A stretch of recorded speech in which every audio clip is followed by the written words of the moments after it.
আসসালামু আলাইকুম বন্ধুরা, চলো শুরু করি আজকের গল্প। আল্লাহু আকবার, আল্লাহু আকবার। একদিন বিকেলে ইউসুফ মসজিদ থেকে নামাজ শেষে ফিরছিল। হঠাৎ রাস্তায় চোখ পড়ল, একটি ছোট্ট বিড়াল কাঁপছে। তার শরীর খুব দুর্বল। আহা, তুমি কষ্ট পাচ্ছ। আল্লাহর সব সৃষ্টি আমাদের বন্ধু।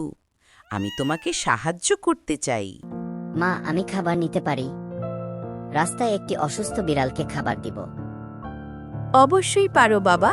আল্লাহর বান্দার প্রতি দয়া করা সবচেয়ে বড় ইবাদত।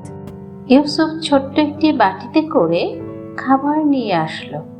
বিড়ালটি সামনে রাখতেই সে আস্তে আস্তে খেতে লাগলো। আলহামদুলিল্লাহ, আমি সাহায্য করতে পেরেছি। ইউসুফ, খুব ভালো কাজ করেছ।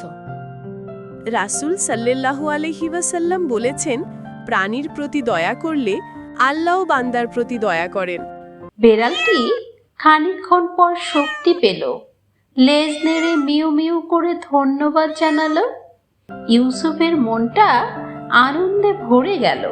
প্রিয় বন্ধুরা, আজকের গল্প থেকে আমরা শিখলাম আল্লাহর প্রতিটি সৃষ্টির প্রতি দয়া করা আমাদের দায়িত্ব। একটি ছোট্ট প্রাণীর সাহায্য আল্লাহর কাছে সওয়াবের কাজ। তাই সবসময় দয়া, সহমর্মিতা আর ভালোবাসা নিয়ে চলতে হবে।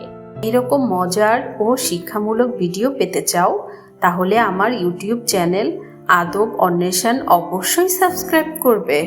ভুল করো না কিন্তু।